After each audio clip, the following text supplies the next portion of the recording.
Welcome to our YouTube channel na Solving Math with Leonalyn. Now, let's answer question from random post. Ito ay nakapost sa ating FB group na Philippine Civil Service Review for All. Age problem na naman tayo. Sobrang dami na natin na-upload ng mga age problem. Mukhang paborito ko yata itong sagutan. Age problem, wala yang pinagkaiba sa mga word problems. Kung paano gawing equation yung mga word problems. For more examples, sa mga age problem, pwede niyong i-search, sulat yung age problem, idugtong lang yung Leonalyn. Or kung gusto niyo yung mga word problems, sulat niyo yung word, tapos ito, at idugtong pa rin yung Leonalyn para mas madaling ma-sort out yung dati na natin na-upload ng mga word problems or yung mga age problems. Pero bago ang lahat, para sa mga first time pa sa channel ko, ito yung FB natin, huwag na kayo mag-PM dyan. Kasi tambak na yun ang mga messages. Kung mayroon kayong concern, dito na lang sa Free Reviewers Managed by Leonalyn. Or kung naghahanap kayo ng mga libreng printable na reviewers, direkta na lang kayong pumunta dito sa files sa FB group na to. Philippine Civil Service Review for All. At ito naman yung iba pang mga FB groups na lagi nating tinatambayan. Now let's read the problem.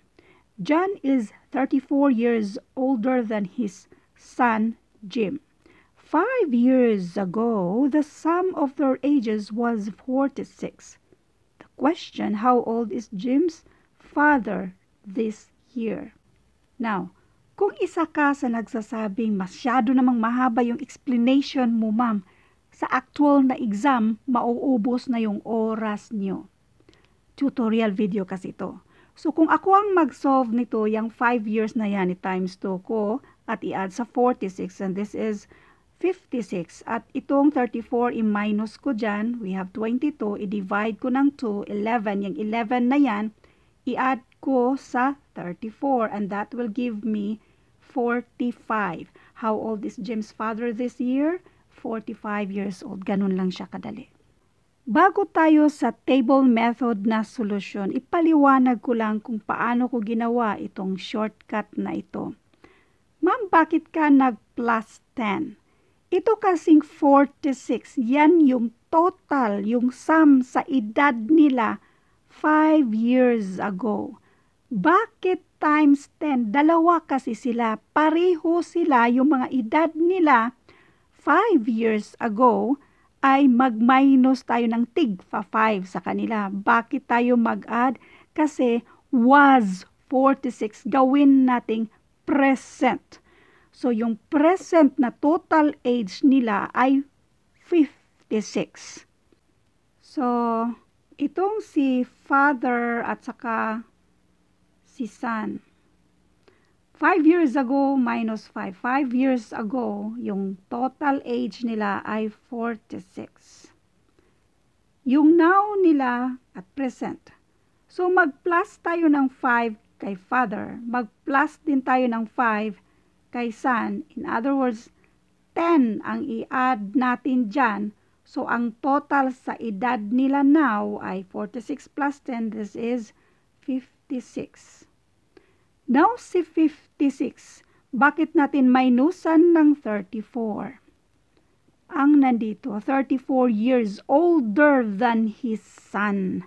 So, kailangan nating i-minus itong 34 sa 56 para yung total, yung difference na 22, i-divide natin ng 2 para tig 11 sila.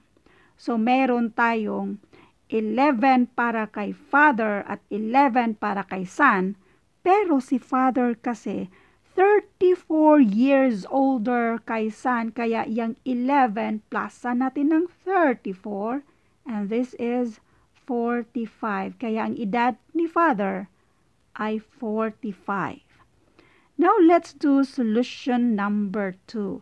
Doon tayo sa table method kung saan mas klaro sa karamihan.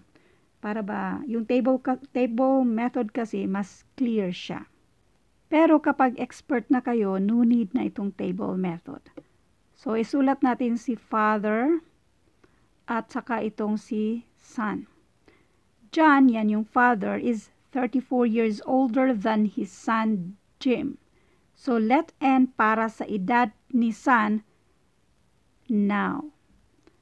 34 years older, that means yung edad ni son plus 34. 5 years ago, so minus 5. The sum of their ages was 46. Kung isum daw natin yung mga edad nila 5 years ago, ang total dyan ay 46. So, ang edad ni Father 5 years ago, this is N plus 34 minus 5. So, this is N plus 29 na lang. 34 minus 5, that is 29. So, N plus 29 na lang. Ito namang si San ay N minus 5. Next, i-add muna natin yan, ipagsama mga like terms, N plus N, and this is 2N.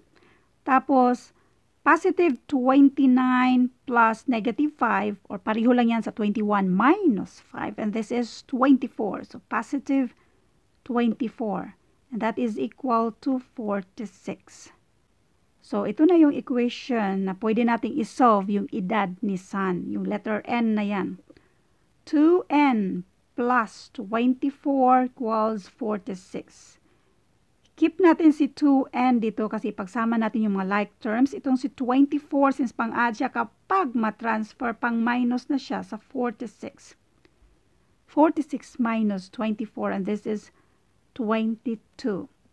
Now, para ma-isolate natin si N, since si 2 ay pang-multiply sa N, pang-divide na ngayon yan sa 22. Or nag-divide tayo ng 2 to both sides para makancel yan siya, si N na lang ang natira. Now, N equals 22 divided by 2, and that is 11. Yung variable na ginamit nating N, yan yung edad ni San, 11. Ang tanong dito, how old is Jim's father this year? Remember, yung edad ni father this year, yung present na edad ni father ay N plus 34. Ang value ni N ay 11. So, 11 plus 34 equals 45. So, ito na yung tamang sagot. Thank you for watching, and all I hope mayroon kayong naintindihan sa video ito. Thank you and God bless.